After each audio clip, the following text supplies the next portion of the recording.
Bonjour, au programme une virée en Ford B-Max, le 3008 hybride 4, une Jaguar XK Collector et le JT des internautes spécial carburant.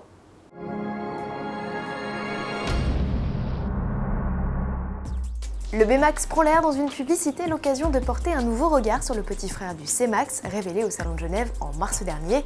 Dans ce clip mêlant images de synthèse et réalité, on apprécie la planche de bord futuriste du petit monospace et surtout l'ingénieux système d'ouverture des portes. La nouveauté se trouve au niveau des portes arrière, alors même qu'elles coulissent, les montants centraux en profitent pour s'effacer aussi. Bilan, l'accès à l'habitacle est grandement facilité, un système à retrouver sur le modèle de série prévu en concession en 2012. Si vous comptiez rouler dans le premier hybride diesel du monde, c'est raté. Les 300 exemplaires du 3008 Hybrid 4 Limited Edition ont trouvé preneur. Il aura fallu 9 jours à Peugeot pour écouler son monospace à 41 500 €. Première livraison prévue à l'été. Plus exclusif encore, les XK Celebration et Célébration Ultimate de Jaguar, de série spéciale pour fêter les 50 ans de la Type E.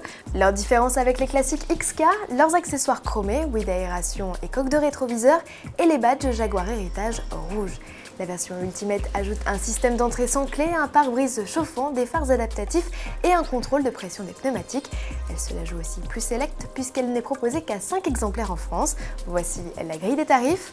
Ticket d'entrée 92 565 € et 94 935 € pour la version Ultimate, avec sous le capot toujours le traditionnel V8 de 385 chevaux. Place à présent à votre rendez-vous avec Pauline Ducamp. Au sommaire de ce JT des internautes, les bonnes astuces pour faire des économies de carburant. Bon week-end! Bienvenue dans ce nouveau JT des internautes. Cette semaine, la flambée des prix à la pompe a encore occupé vos débats avec un litre de samplon 95 à plus d'1,51 € en moyenne. Alors sur notre forum, vous nous avez livré quelques astuces pour réduire votre facture carburant. Direction tout de suite le Labo d'Auto Plus pour passer vos conseils au banc d'essai de notre spécialiste Jérôme Fombelle et vous éviter de troquer votre véhicule contre un vélo. Réduire sa vitesse, un bon conseil? C'est un bon conseil, à partir de 100 km/h surtout, là où l'aérodynamique entre vraiment en jeu.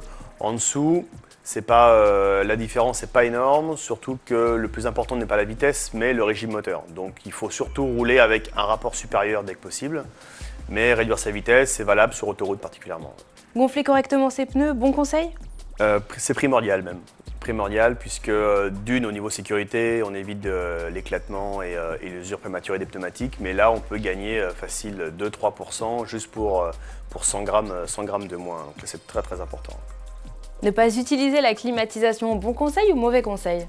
Donc aujourd'hui, alors ça c'est pas vraiment un bon conseil. La climatisation autoradio évidemment va prendre quelques chevaux au moteur et un peu de couple qu'on va forcément nous compenser avec l'accélérateur, mais c'est tellement faible que ça sert à rien. Faire le plein à la fraîche, un bon conseil? C'est pas vraiment un bon conseil spécialement puisqu'on a un avantage, c'est que donc la densité du carburant est un peu meilleure, mais on gagne quasiment rien. Et l'autre problème, c'est qu'on risque aussi, notamment pour les diesels, d'avoir un peu plus d'humidité dans le carburant, et là c'est néfaste pour le moteur.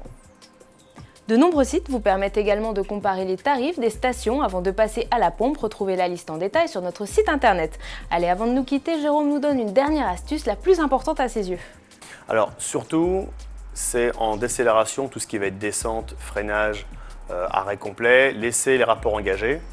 Les injections modernes, quand le moteur est à plus de son régime de ralenti, c'est-à-dire à plus de 1000 tours minute, si la voiture est rentraînée toute seule, coupe l'injection complètement. Donc là, on consomme 0. Par contre, si vous mettez au point mort, vous consommez le nécessaire pour que le moteur maintienne au ralenti. Donc dès que c'est une décélération, un freinage, systématiquement laissez le rapport engagé, embrayage lâché et laissez la voiture continuer comme ça.